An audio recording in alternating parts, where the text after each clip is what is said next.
галоўны порт нашага вялікага княства літоўскага. Шлях па Нёмане для нашых продкаў быў самай галоўнай лагістычнай артэрыяй. Дзякуючы віціннікам кава прыходзіла на нашыя землі. Такі міф, што першапачаткова гэты касцёл быў кальвінскім зборам. Але гэта не так. Акрамя касцёла 16 стагоддзя у Новым Свержні ёсць яшчэ і царква 16 стагоддзя. Сябры, гэта штосьці надзвычайнае, каб у адным мястэчку на адной плошчы стаяў храм і каталіцкі, і цяпер праваслаўны 16 стагоддзя. Вы уяўляеце, колькі ім гадоў і колькі яны ўсяго перажылі.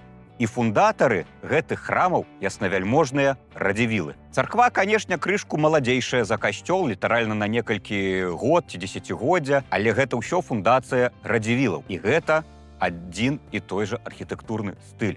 Гэта архітэктура эпохі Рэнесанса. Канешне, самае галоўнае у царкве і ў касцёле гэта не сцены, а гісторыя, звязаная з людзьмі, якія датычаліся Новага Свержня. 16 стагоддзя час пабудовы, у 17-м тут быў досыць заможны прыход, у 18-м яна дзейнічала, у 19 стагоддзі у царкве захоўваўся каштоўны іканапісны збор і узоры мастацкага жывапісу. Больш за тое, у гэтай царкве захоўваўся цудадзейны абраз Маці Божай Новасвержанскай.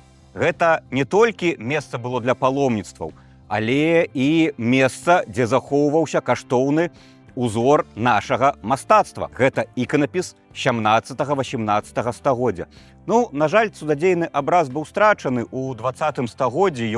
Ён знік, магчыма, яго калісьці знойдуць, калісьці мы адкрыем гэту цудадзейную ікону.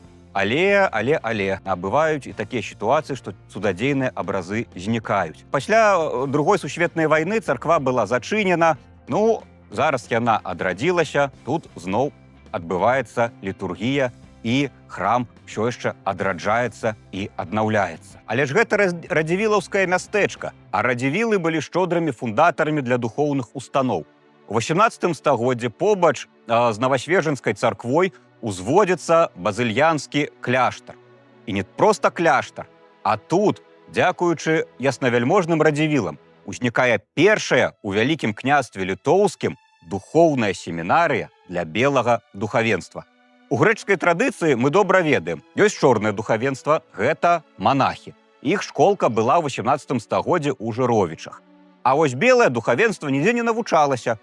І вось, каб выправіць гэту несправядлівасць, радзівілы тут, у Новым Свержні, будуюць першую і адзіную у вялікім княстве літоўскім духоўную семінарыю. У духоўную семінарыю гэтую ў асноўным прымалі святарскіх дзяцей. Так, у вялікім княстве літоўскім была такая традыцыя, каб сын святара таксама быў святаром. Гэта называлася дынастыя. Ну, у спадчыну прафесія перадавалася. І вось у Новасвержанскую семінарыю прымалі там 10-20 вучняў, яны тут атрымлівалі навуку. Наяўнасць семінарыі гэта што значыць? Што тут былі прафесары, што тут былі новыя веды, тут былі кнігі, бібліятэка, і згодна з інвентаром Новасвержанскай духоўнай семінарыі тут, сябры, стаяў сапраўдны більярдны стол у 18 стагоддзі. А цяпер уявіце, што гэта значыць? Гэта значыць, што ў семінарыі былі грошы гэты стол набыць. Гэта значыць, што людзі умелі гуляць у більярд, набылі шары, кіі, там не кабана свяжавалі на більярдным стале, а гулялі. Гэта значыць, было тактычнае, стратэгічнае мысленне. І нагадаю, што гэта месца, адкуль пачынаўся шлях кавы. Уявіце, пакоі семінарыі, більярдны стол, бібліятэка, прафесары з філіжанкай кавы гуляюць у більярд. І гэта не дзесьці там, гэта тут, у Новым Свержні. Новы Свержань і Новасвержанская царква звязаны яшчэ з імем нашага знакамітага народнага паэта Беларусі з Якубам Коласам. Ён тутэйшы, ён мясцовы.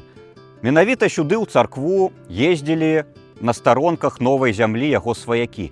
Менавіта тут Новы Свержань апісаны на старонках рамана «На ростанях». Больш за тое, у Новым Свержні сустракаліся Якуб Колас і Янка Купала.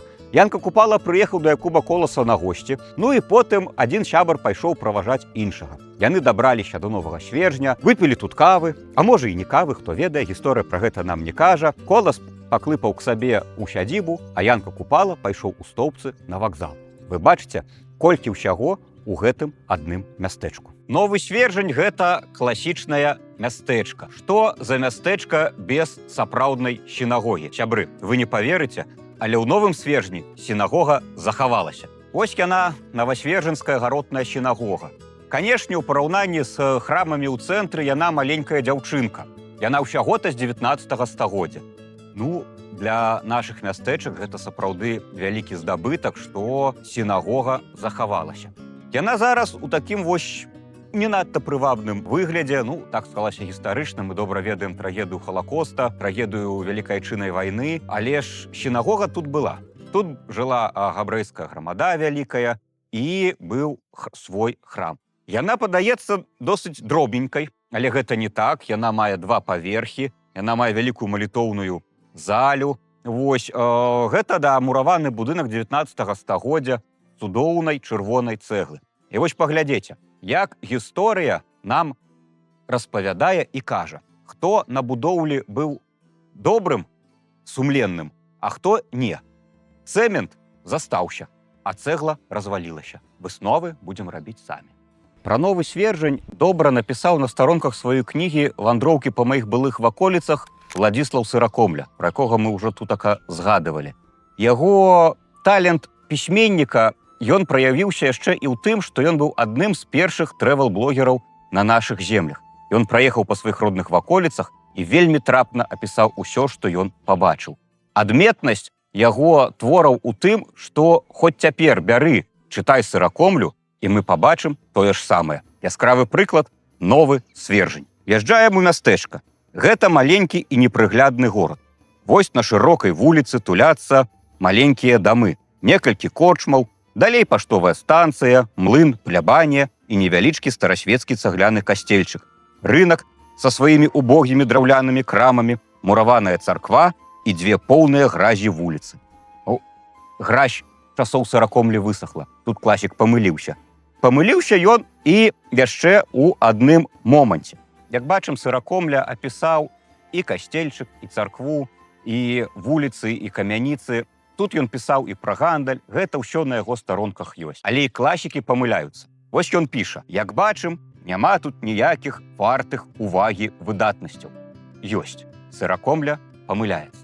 Колькі мы ўсяго тут ужо з вамі пабачылі. Здавалася, невялікае прынёманскае мястэчка Новы Свержань. А колькі тут спадчыны? Старадаўні касцёл і царква 16 стагоддзя. Гісторыі людзей, звязаныя з гэтымі святынямі. Партовы горад, уладанне радзівілаў, віціны, флот, крушні сінагогі, унікальная вуліца. А яшчэ тут рабілі фаянс для вытанчаных філіжанак, у якія яснавяльможнае панства налівала кавы. А яшчэ тут ёсць водны млын, а яшчэ цудоўныя ваколіцы. Ну і вось тут, шаноўныя сябры, пачынаўся шлях нашай кавы. Канешне, зярняткі сюды прыходзілі сырыя, але менавіта адсюль, з Новага Свержня, па ўсім Вялікім княстве літоўскім распаўсюджваўся наш любімы напой. Ну а каб пабачыць і даведацца пра гэта мястэчка больш, шчыра запрашаем у вандроўку. У нас і цікава, і смачна.